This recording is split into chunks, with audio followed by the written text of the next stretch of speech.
హైదరాబాద్ వాళ్ళకి ముక్క లేకపోతే ఎలా ముద్ద దిగదో అలా మా గోదావరి వాళ్ళకి చేప ముక్క లేకపోతే అలా ముద్ద దిగదండి. వీకెండ్ వస్తే కంపల్సరీ వేయాల్సిందే ఒక చేపనైనా. ఆ పట్టుకుంది మా మణిగాడే, చూసారా వాడికి అసలు భయం లేదు. మనమైతే దాని జోలికి కూడా వెళ్ళమన్నమాట. వాడికి నిజంగా అస్సలు భయం లేదు, ఎలా పైకి లేపేస్తున్నాడు.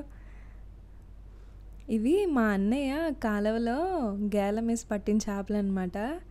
చూసారా ఎంత పెద్ద పెద్ద పడ్డాయో, 2 పెద్ద సైజులు. అబ్బా, లాస్ట్ టైం అయితే ఇంకా చాలా పెద్ద పడ్డాయి. ఇవి కూడా సేమ్ అంతే సైజు. కొంచెం నీట్గా అయితే వాటిని క్లీన్ చేయడానికి అయితే పట్టుకెళ్ళిపోయాం అన్నమాట, ముక్కలు వేసడానికి. అక్కడ వాళ్ళకి నియర్ బైలోనే ఉంటుంది అది క్లీన్ చేసేది, సో అక్కడికైతే పట్టుకెళ్ళారు. నిజంగా కాలువలో చేపలు చాలా టేస్ట్గా ఉంటాయండి. మనకి ఇక్కడ చెరువుల్లో ఏవో మందులు వేసేసి అలా చేసి ఇలా చేసి పెంచేసి బయట అమ్మేస్తారు, కానీ అవంత టేస్ట్ ఉండవు.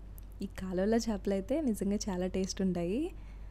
ముక్కలు కోస్తే తూకం 5.5 కేజీలో 9 కేజీలో ఎంత తూగుని అనుకుంటా. ముక్కలు చూసారా ఎన్ని వచ్చినాయో చూడండి, చాలా ముక్కలు అయితే వచ్చినాయి. పులుసు పెట్టుకుంటే ఉంటుంది మరి. ఆహా, లాస్ట్లో మనీ చెప్పే మాట ఏంటో తెలుసా? రామ్మా తినమ్మా, నేను చేశానమ్మా ఫ్రై అంటారు. నిజంగా ఎంత బాగా చేస్తారంటే చాలా బాగుంటుంది, నాకు చాలా ఇష్టం. మన ఛానల్ని సబ్స్క్రైబ్ చేసేయండి. Stay tune, bye.